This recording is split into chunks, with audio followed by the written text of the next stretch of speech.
Hey guys, Bethany here. We are working with Jack Check on being able to have his paws and face swiped, which happens every day. It has to for him. And watch this. He's already bracing for wanting to fight me, basically. And that's what he does. That's kind of what accidentally happens at home. It's like they're both ready for a fight and just to power through it, and it's really tough. So here, I'm just playing around with some stuff. Hadn't done his face before. We'd been working on his feet and wanted to see how fussy he was. So I'm playing around with going slow, maneuvering from one thing to the next. So here I tried going right in for the eyes and wanted to see how fussy he was. It really wasn't too bad right here. It was more fussy when he kind of saw it coming, basically. So you want to play around with certain things. One is just going right in for it. Another is doing something like this right here, where I'm scratching behind his ears, and then I hold him firmly. Then I move one hand to holding onto his face. Then I quickly just go in for the eyes and get it done. Oh, and then there, he's had enough. So I want to try to attempt to let go of him before he jerks away. That's kind of something you just have to get to know your dog on. So here I'm doing the same thing again. I'm just showing you I'm holding behind the ears, pausing, going for the nose, and then the eye. Let's see how far I get. And again, he kind of got away from me before I let go of him. So I'm just kind of investigating right now. So I think that's a good mindset to have when you're trying to work on this kind of stuff with your dog. Just the mindset of, I'm going to play around with different things to see if it works. I'm going to go slow. Here I'm scratching and holding his nose. You see that? Now I'm taking the cloth, went around his ear like I was scratching, then up to his face. Now I'm trying along his jowls, which he didn't like, and he's doing so much better.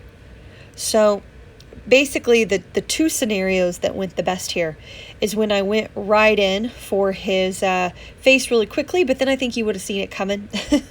And so going slow, scratching behind the ears, then going to the face, then taking the cloth, going around the ears, just really going slow, reading his energy. I can feel him tense up while I'm holding him, and if that happens, I'll freeze what I'm doing. I won't let go, but I won't move any forward. I won't move forward in any way, and just taking my time. Look at this as a journey, a way to figure out your dog's triggers and help them work through it.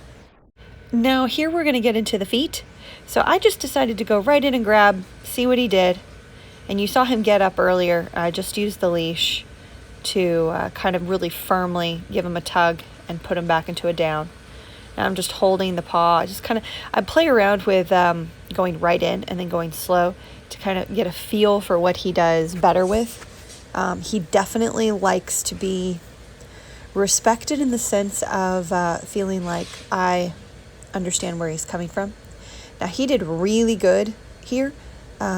Really good, and this is something we had been working on the most, whereas the face we hadn't been working on as much. But right here, see that block? Blocking can almost make him more jumpy. See what he's thinking about doing? So I do pressure straight up. He's on flat collar or martingale, which does tighten like a slip leash. And then I slowly relax it when I feel him relax.